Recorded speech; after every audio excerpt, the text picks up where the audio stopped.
Août 1356. Le sud-ouest de la France brûle. Partout où il passe, Édouard de Woodstock, le prince noir, laisse derrière lui des villages en cendres et des populations terrorisées. À la tête de 6 000 à 8 000 hommes, ce fils aîné du roi d'Angleterre, Édouard III, mène ce qu'on appelle une chevauchée, une campagne de destruction systématique qui ravage le Bergeracois, le Périgord, le Limousin, la Marche et le Berry. Ce n'est pas une guerre conventionnelle. Les Anglais ne cherchent pas à conquérir des territoires, mais à semer le chaos. Ils pillent les récoltes, incendient les fermes, massacrent les paysans qui résistent, s'emparent du bétail. Chaque village traversé devient une ruine fumante. L'objectif est simple, affaiblir économiquement le royaume de France, remplir les coffres anglais avec le butin, et forcer le roi français à sortir de sa capitale pour livrer bataille. Le prince noir n'est pas un novice. À seulement 16 ans, il a déjà combattu à Crécy en 1346, où les archers anglais ont massacré la chevalerie française. 10 ans plus tard, il est devenu un chef de guerre redoutable. Son surnom vient de la couleur brune de son armure, mais certains disent qu'il l'a mérité par la noirceur de ses méthodes. Son armée est un mélange hétéroclite mais efficace, des chevaliers anglais, des mercenaires gascons qui connaissent le terrain, et surtout des archers gallois armés de l'arc long, cette arme redoutable capable de percer les armures à plus de 100 mètres. Ces hommes ont l'habitude de combattre ensemble. Ils forment une machine de guerre mobile et disciplinée. En face, le roi Jean II, le bon bout d'impatience. Le surnom « le bon » ne signifie pas qu'il est gentil, mais qu'il est courageux, vaillant au combat. Depuis son accession au trône en 1350, il enchaîne les difficultés. La peste noire a décimé sa population. Ses caisses sont vides. La défaite de Crécy hante encore les mémoires. Et maintenant, cet arrogant prince noir ravage son royaume en toute impunité. Mais lever une armée coûte cher. Jean II doit convoquer les États généraux pour obtenir les fonds nécessaires. Il faut payer les soldats, équiper les chevaliers, nourrir les troupes. Les semaines passent pendant que le prince noir continue sa dévastation. Chaque jour qui s'écoule, c'est un village de plus qui disparaît, des paysans de plus qui meurent, des récoltes de plus qui partent en fumée. Début septembre, Jean II a enfin rassemblé son armée. Les chiffres varient selon les sources, mais il dispose d'environ 20 000 hommes, peut-être plus, en tout cas bien plus que les Anglais. Sa troupe comprend la fine fleur de la chevalerie française, des ducs, des comtes, des barons, le connétable de France Gauthier de Brienne, les maréchaux de Clermont et d'Audrehem. 3 de ses fils l'accompagnent, Charles, le dauphin de 18 ans, futur Charles V, ainsi que Louis d'Anjou et Jean de Berry. Le 4e fils, Philippe, n'a que 14 ans mais insiste pour rester aux côtés de son père. Le roi divise son armée en plusieurs contingents qui franchissent la Loire à différents points. Orléans, Saumur, Blois, Tours. L'objectif est de converger vers la capitale Tourangelle et d'encercler les Anglais. Jean II connaît mieux la région que son ennemi. Il décide d'une stratégie audacieuse. Au lieu de poursuivre directement le prince noir, il va se déplacer en parallèle pour lui couper la route du sud. Le prince noir, lui, sent le danger. Il a pillé suffisamment de villes et amassé assez de butin.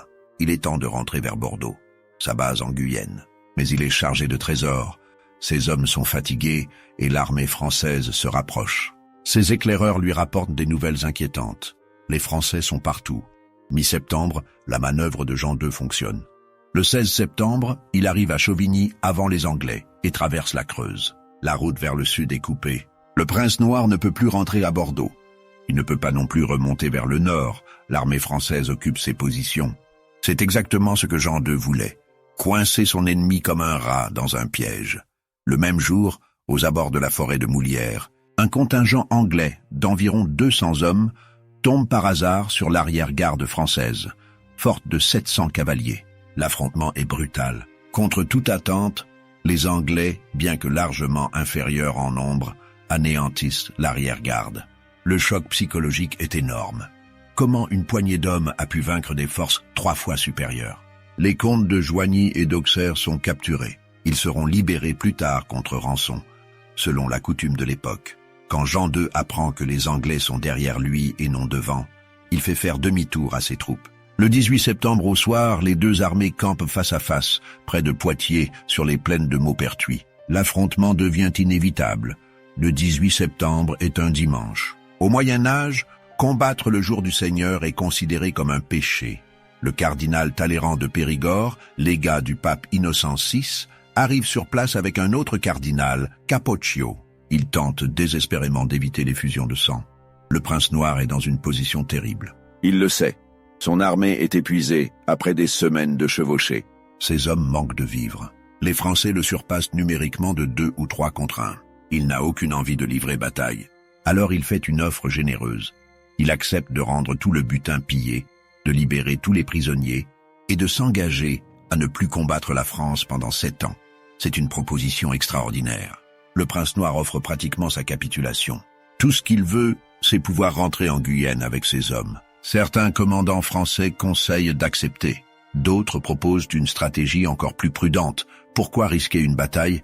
Il suffit d'encercler les Anglais et de les affamer. Dans quelques jours, ils se rendront d'eux-mêmes. Mais Jean II refuse. Il veut punir ces pillards qui ont terrorisé son royaume pendant des semaines. Il veut laver l'humiliation de Crécy. Il veut montrer qu'un roi de France ne négocie pas avec des envahisseurs. Surtout, il est convaincu de sa victoire. Ses conseillers lui répètent qu'avec une telle supériorité numérique, la bataille est gagnée d'avance. Le roi pose ses conditions. Le prince noir doit se constituer prisonnier avec 100 de ses meilleurs chevaliers.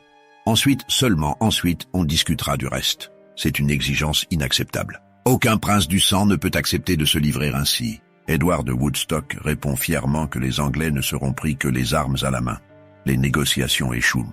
Le cardinal Talleyrand obtient quand même une trêve pour respecter le dimanche. Les deux camps utilisent ce répit pour se préparer. Les Français rassemblent encore plus de troupes. Les Anglais fortifient leur position. Le prince noir choisit son champ de bataille avec soin. Il installe son armée sur le plateau de Maupertuis, à environ 8 km au sud-est de Poitiers, près du village de Noyers. C'est un emplacement défensif idéal. Le plateau est protégé d'un côté par le bois de Noyers, de l'autre par des vignobles, des haies et des fossés. Un seul chemin étroit et montant permet d'accéder au plateau. C'est ce qu'on appelle un maupertuis, littéralement un mauvais passage. 4 cavaliers à peine peuvent y avancer de front. Les Anglais créent des barricades avec leurs chariots de ravitaillement et creusent des tranchées. Ils transforment leur camp en forteresse improvisée. Les archers sont positionnés stratégiquement. Ils se cachent dans les vignes qui bordent le chemin, camouflés par la végétation. Quiconque tentera de monter vers le plateau se retrouvera pris sous un feu croisé. C'est exactement la même tactique qu'à Crécy. Laisser l'ennemi venir à soi, le canaliser dans un espace restreint, puis le massacrer avec les arcs longs. Le prince noir divise son armée en 3 lignes. Il commande personnellement le centre avec John Chandos, un brillant capitaine qui est son conseiller le plus proche. L'avant-garde est aux ordres des comtes de Warwick et de Suffolk. L'arrière-garde est dirigée par les comtes de Salisbury et d'Oxford. Une petite unité de cavalerie, environ 300 hommes d'armes et autant d'archers montés, se dissimule sur le flanc droit. Elle a pour mission d'effectuer un mouvement tournant au moment crucial. Face à eux, dans les champs de Beauvoir, Jean II range son armée en 3 grandes batailles, comme on appelle les corps d'armée à l'époque. La première ligne est commandée par son frère, le duc d'Orléans, avec le connétable Gauthier de Brienne. La deuxième est dirigée par le dauphin Charles, accompagné de ses frères Louis et Jean. La troisième, celle du roi lui-même, comprend son plus jeune fils Philippe et les meilleurs chevaliers de France. Le roi prend une décision controversée. Il se souvient de Crécy, où les charges de cavalerie française se sont brisées contre les archers anglais. Cette fois, ce sera différent. Il ordonne à la majorité de ses hommes de combattre à pied. Les chevaliers doivent descendre de cheval, enlever leurs éperons et marcher vers l'ennemi. Seuls 300 chevaliers d'élite, soigneusement sélectionnés, formeront une avant-garde montée pour ouvrir la voie. C'est une décision qui paraît logique sur le papier. En théorie, des fantassins lourdement armés devraient être moins vulnérables aux flèches. En pratique, ce sera un désastre. L'aube se lève sur les plaines de Maupertuis. La tension est palpable. Les deux armées se font face. Dans le camp français, les chevaliers enfilent leurs armures, vérifient leurs armes, font leurs prières. Ils sont confiants. Comment pourraient-ils perdre avec un tel avantage numérique? Vers 6 heures du matin, la bataille commence. Les 300 chevaliers de l'avant-garde française, sous les ordres du connétable Gauthier de Brienne, Aidés, maréchaux de Clermont et d'Audrehem s'engagent dans le chemin montant vers le plateau. Ils sont accompagnés de mercenaires allemands armés de piques. Le problème apparaît immédiatement. Le chemin est trop étroit. Les chevaliers ne peuvent avancer que 4 de front. Derrière eux, le reste de l'armée a mis pied à terre et commence à suivre péniblement, gêné par les lourdes armures. Soudain, une pluie de flèches s'abat sur l'avant-garde. Les archers anglais, cachés dans les vignes, décochent leurs traits avec une précision mortelle. Les arcs longs anglais ont une cadence de tir impressionnante. Un archer entraîné peut tirer 10 à 12 flèches par minute. En quelques instants, c'est un véritable déluge de projectiles qui s'abat sur les Français. Les flèches percent les armures, transpercent les chevaux, sèment la panique. Les chevaux blessés se cabrent, désarçonnent leurs cavaliers, reculent, en ruant, créant un chaos indescriptible dans le chemin étroit. Les cavaliers tentent de continuer, mais ils sont fauchés par centaines. Gauthier de Brienne, le connétable de France, tombe mortellement blessé. Le maréchal de Clermont est tué également. L'avant-garde, décimée, reflue vers le gros des troupes. C'est la catastrophe. Au lieu d'ouvrir une brèche dans les lignes anglaises, les survivants sèment le désordre dans leur propre rang. Les chevaliers à pied du duc d'Orléans, qui avançaient derrière, se retrouvent bloqués par les fuyards et les chevaux affolés. Le duc d'Orléans tente de redresser la situation. Il lance sa bataille à l'assaut du plateau, mais ses hommes, en armure complète, progressent lentement dans le terrain accidenté. Ils sont essoufflés avant même d'atteindre l'ennemi. Les tapita, archers anglais, continuent à tirer méthodiquement, visant les ouvertures dans les armures, le visage, les aisselles, les articulations des genoux. À ce moment crucial, le prince noir joue sa carte maîtresse. Il lance son unité de cavalerie cachée sur le flanc droit. Ses 300 hommes d'armes et leurs archers montés prennent les Français par surprise, attaquant leur flanc exposé. Le cri de guerre retentit. « Saint-Georges! Guyenne !» L'effet est dévastateur. La bataille du duc d'Orléans, prise entre les flèches de face et la charge de flanc, se disloque. Les hommes commencent à fuir. Le duc d'Orléans lui-même bat en retraite, abandonnant ses troupes. C'est la panique. Jean II, voyant le désastre, envoie la deuxième bataille, celle de son fils Charles. Mais le dauphin et ses frères se retrouvent dans la même situation que le duc d'Orléans. Ils avancent péniblement sous une pluie de flèches, sur un terrain jonché de cadavres et de blessés. Les chevaliers trébuchent sur les corps de leurs camarades, glissent dans le sang, s'empêtrent dans les vignes. La deuxième bataille ne fait pas mieux que la première. Pire encore, les deux corps d'armée se gênent mutuellement. Les fuyards de la première ligne se mêlent aux combattants de la deuxième. C'est le chaos total. À ce stade, plusieurs nobles commencent à penser que la bataille est perdue. Des voix s'élèvent pour conseiller au roi de battre en retraite. Jean II voit ses 3 fils aînés, Charles, Louis et Jean. Il prend la décision la plus difficile de sa vie. « Partez !» leur dit-il. « Sauvez-vous ! La lignée doit survivre. » Les 3 jeunes hommes, le cœur serré, obéissant à leur père. Ils quittent le champ de bataille et galopent vers Chauvigny. C'est une décision sage qui sauvera la dynastie, mais elle sera utilisée plus tard par leurs détracteurs pour les accuser de lâcheté. Seul Philippe, le benjamin de 14 ans, refuse de partir. « Je reste avec vous, père, » dit-il. Jean II n'insiste pas. Si son fils veut rester, qu'il reste. Après tout, c'est un homme maintenant. Jean II lance sa propre bataille, la 3e et dernière. C'est le meilleur de ce qui reste de l'armée française. Mais ils sont épuisés avant même d'engager le combat. Ils ont vu 2 batailles se faire massacrer. Ils savent qu'ils marchent vers la mort. Le roi combat comme un lion. À 40 ans, c'est encore un guerrier redoutable. Il manie la hache d'armes avec une force terrible.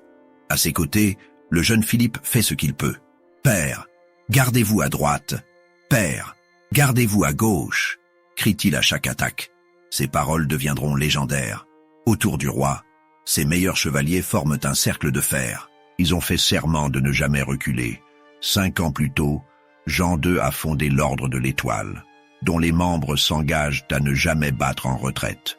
Aujourd'hui, ils honorent leurs promesses. Ils meurent un par un, mais ils ne reculent pas. Les Anglais admirent ce courage. Ils voient ces chevaliers français combattre avec un désespoir magnifique. Mais le courage ne suffit pas. La fatigue, les blessures, le poids des armures finissent par avoir raison des plus braves. Les cercles de défense se rétrécissent. Les hommes tombent. Vers midi, c'est fini. La bataille a duré environ 5 heures. Le carnage est apocalyptique. 11 000 Français sont hors de combat, tués, blessés ou prisonniers. Parmi les morts, on compte 17 comtes, 66 barons, un archevêque. La fleur de la chevalerie française gît dans la boue sanglante de Maupertuis. Les pertes anglaises sont dérisoires en comparaison. Environ 340 morts, dont 150 archers. C'est une victoire totale, écrasante, inimaginable. Une armée 3 fois moins nombreuse a anéanti l'armée française. Jean II combat encore. Autour de lui, les Anglais hésitent. Tuer un roi est un sacrilège. Le capturer, en revanche, c'est une fortune. Un roi prisonnier vaut une rançon colossale. Les chevaliers anglais se pressent autour du monarque français, criant tous « Rendez-vous! Rendez-vous !» Un chevalier français exilé, Denis de Morbec, reconnaît le roi. Il crie en français « Sire, sire, rendez-vous, rendez-vous, sinon vous êtes mort !» Jean II, épuisé, couvert de sang, comprend que c'est fini. Il tend son gantelet en signe de reddition. C'est un moment historique. Pour la 2e fois de l'histoire de France, un roi est capturé sur un champ de bataille. La première fois, c'était Louis IX à la bataille de Mansoura en 1250, pendant la 7e croisade. Mais au moins, Louis IX avait été fait prisonnier par des Sarrasins lointains. Jean II, lui, est capturé par son vassal, le fils d'un roi qui revendique le trône de France. Philippe, le jeune fils du roi, est capturé avec son père. Il a combattu avec un courage exceptionnel. Ce jour-là, à 14 ans, il gagne le surnom qui le suivra toute sa vie, Philippe le Hardi. Plus tard, il deviendra le premier duc de Bourgogne de la maison de Valois, fondateur d'une dynastie qui rivalisera avec les rois de France. Le prince noir traite ses prisonniers avec respect. C'est la coutume de l'époque. Le soir même, Jean II et Philippe sont emmenés au château de Chambonneau, à 2 lieues du champ de bataille. C'est un château tout neuf que le prince noir vient de prendre par ruse. Au premier étage du donjon, un souper est organisé. Le prince noir sert personnellement le roi vaincu. Il refuse de s'asseoir à la même table, prétendant qu'il n'est pas digne de partager le repas d'un si grand prince. C'est un spectacle étrange. Le vainqueur qui fait le service du vaincu dans un rituel de courtoisie chevaleresque qui semble absurde après le massacre de la journée. Pendant le repas, un capitaine anglais blessé dans la bataille, le sire d'Andlay, rend l'âme dans les bras du prince noir. C'est le seul noble anglais de haut rang tué ce jour-là. Jean II et Philippe assistent à la scène en silence. Pendant ce temps, les Anglais poursuivent les fuyards jusqu'aux portes de Poitiers. La ville ferme ses portes, refusant d'ouvrir même aux nobles français qui supplient. Les bourgeois de Poitiers ont peur que les Anglais n'entrent avec les fuyards et ne saccagent la ville. Sur les routes, c'est la débandade. Des milliers de soldats français fuient en désordre. Beaucoup jettent leurs armures pour courir plus vite. Les Anglais les poursuivent, capturant ceux qui semblent riches, tuant les autres. Chaque prisonnier noble représente une rançon potentielle. Des centaines de chevaliers français sont faits prisonniers ce jour-là. Les Anglais ne peuvent pas croire leur chance. Certains soldats anglais capturent des nobles dont la rançon vaut 20 fois leur solde annuel. C'est un enrichissement massif pour toute l'armée anglaise. Les jours suivants, le prince noir organise méthodiquement le transfert des prisonniers. Jean II et Philippe passent l'hiver à Bordeaux. Au printemps, ils sont emmenés en Angleterre. Le roi de France traverse Londres lors d'un défilé triomphal, monté sur un cheval blanc, tandis que le prince noir chevauche un simple palefroid à ses côtés. C'est une démonstration de puissance anglaise. En France, c'est le chaos. Le dauphin Charles, tout juste 18 ans, se retrouve régent d'un royaume en ruine. Il n'a aucune expérience du pouvoir. Il n'a jamais voulu être roi. Il préfère les livres à la guerre. Mais le destin l'a placé dans cette position impossible. Les nouvelles de Poitiers se répandent comme une traînée de poudre. L'horreur, l'incrédulité, la honte. Comment une si grande armée a-t-elle pu être anéantie? Où étaient les nobles qui ont fui? Pourquoi ont-ils abandonné leur roi? Le peuple français commence à regarder sa noblesse avec mépris. À Crécy, les nobles avaient été massacrés. À Poitiers, beaucoup ont fui. En une décennie, la chevalerie française a perdu tout son prestige. Les paysans se demandent pourquoi ils devraient payer des impôts pour entretenir des nobles qui ne savent pas défendre le royaume. Le dauphin Charles doit convoquer les États généraux en décembre 1356 pour lever des fonds. Mais les députés sont furieux. Les bourgeois de Paris, menés par Étienne Marcel, le prévôt des marchands, exigent des comptes. Ils veulent contrôler la monarchie, réformer l'administration, juger les officiers royaux corrompus. Ils n'accepteront de voter de nouveaux impôts qu'à ces conditions. Charles se retrouve coincé entre les exigences des bourgeois parisiens et celles des Anglais. Édouard III, enhardi par sa victoire, réclame une rançon pharaonique, d'abord 4 millions d'écus d'or. C'est une somme astronomique, l'équivalent de plusieurs années de recettes fiscales du royaume. Comment le payer? La situation devient explosive. En 1358, la pression fiscale sur les paysans devient insupportable. Ils doivent payer pour une noblesse qui les a abandonnés, pour racheter un roi prisonnier, pour financer une administration corrompue. La révolte éclate. C'est la grande jacquerie. Des milliers de paysans se soulèvent en Île-de-France, en Picardie, en Champagne. Ils massacrent des nobles, brûlent des châteaux, violent des femmes de l'aristocratie. Leur rage est terrible. Pendant des années, ils ont subi l'oppression, les taxes, les humiliations. Maintenant, ils se vengent. La répression est féroce. Charles le Mauvais, roi de Navarre et prétendant au trône de France, écrase la jacquerie avec une brutalité inouïe. En 15 jours, plus de 8500 personnes sont tuées. Les corps des paysans pendent aux arbres. Les villages révoltés sont rasés. C'est un bain de sang qui laissera des cicatrices profondes dans la société française. À Paris, Étienne Marcel tente un coup de force. Il fait assassiner 2 maréchaux sous les yeux du dauphin et force le jeune régent à porter les couleurs de la ville. Charles doit fuir la capitale. Pendant des mois, Paris est aux mains des bourgeois révolutionnaires. Ce n'est qu'en 1358 qu'Étienne Marcel est lui-même assassiné et que Charles peut reprendre le contrôle. Pendant ce temps, en Angleterre, Jean II est traité avec les égards dus à son rang. Il a sa propre cour, ses serviteurs, ses divertissements. Mais il reste prisonnier. Les Anglais ne le libéreront pas tant qu'ils n'auront pas obtenu ce qu'ils veulent. Les premières propositions anglaises sont exorbitantes. En 1359, Édouard III exige 4 millions d'écus d'or et la cession de la moitié occidentale de la France. Toute la façade maritime, tous les ports, un quart du royaume. C'est inacceptable. Le dauphin Charles, malgré sa jeunesse, refuse de ratifier ce traité honteux. Édouard III décide alors de lancer une nouvelle invasion pour forcer les Français à négocier. Mais cette fois, Charles évite la bataille. Il a appris la leçon de Crécy et de Poitiers. Au lieu d'affronter les Anglais en rase campagne, il les laisse se fatiguer devant les villes fortifiées. Les Français s'enferment dans leurs places fortes avec des provisions. Les Anglais assiègent vainement ces villes, épuisent leurs forces, gaspillent leur temps. Cette stratégie fonctionne. Les Anglais, fatigués de ces sièges interminables et confrontés à la résistance française, acceptent de négocier sérieusement. En mai 1360, les deux camps signent le traité de Bretigny. Les termes sont encore très durs pour la France, mais moins catastrophiques que les premières exigences. La rançon de Jean II est réduite à 3 millions d'écus d'or. C'est encore une somme colossale, mais au moins payable. La France cède le quart sud-ouest de son territoire aux Anglais. La Guyenne, la Gascogne, le Poitou, une partie du Limousin, de la Saintonge et de l'Angoumois. En échange, Édouard III renonce à revendiquer la couronne de France. Pour payer la rançon, une nouvelle monnaie est créée, le franc. Le mot lui-même signifie « libre », car cette monnaie sert à racheter la liberté du roi.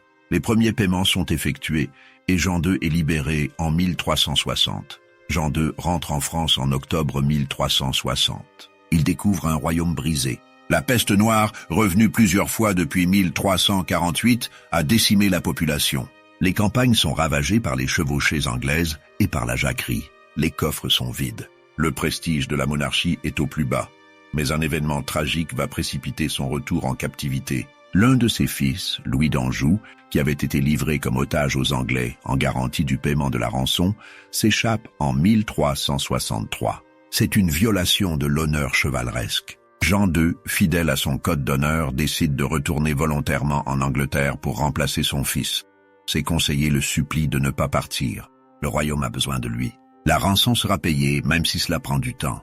Mais Jean II est inflexible. Son honneur de chevalier est en jeu. Un roi ne peut pas manquer à sa parole. En janvier 1364, il retourne à Londres. Il ne reverra jamais la France. Épuisé, malade, peut-être brisé par l'échec de son règne, Jean II meurt à Londres le 8 avril 1364. Il avait 44 ans. Son corps est rapatrié en France et enterré à la basilique de Saint-Denis avec les autres rois de France. Son retour volontaire en captivité lui vaut l'admiration de ses contemporains. Les chroniqueurs soulignent son courage, son sens de l'honneur, sa fidélité à sa parole. Des dons volontaires affluent pour payer sa rançon, même si c'est trop tard. Les funérailles sont grandioses. Dans la mort, Jean II retrouve une partie du respect qu'il avait perdu dans la vie. La bataille de Poitiers marque un tournant dans la guerre de 100 ans. Elle confirme la supériorité tactique anglaise et l'obsolescence de la charge de cavalerie lourde face aux archers. Elle montre aussi que la supériorité numérique ne garantit pas la victoire si la tactique est mauvaise. Pour la France, c'est une catastrophe à plusieurs niveaux. Militairement, la fine fleur de la chevalerie a été décimée. Économiquement, la rançon du roi et des nobles prisonniers ruine le royaume. Politiquement, l'autorité royale est affaiblie et contestée. Socialement, le fossé entre la noblesse et le peuple se creuse dramatiquement. Mais paradoxalement, ce désastre va aussi forcer la France à se moderniser. Le dauphin Charles, devenu Charles V, tirera les leçons de Poitiers. Contrairement à son père, il évitera les grandes batailles rangées. Il perfectionnera l'artillerie, fortifiera les places, professionnalisera l'armée. Sous son règne, la France reconquérera progressivement les territoires perdus. Charles V comprendra aussi que la guerre ne se gagne pas seulement sur le champ de bataille. Il mettra en place une administration efficace, réformera les finances, développera la diplomatie. Il s'appuiera sur des capitaines compétents comme Bertrand du Guesclin, qui pratiquera une guerre d'usure contre les Anglais.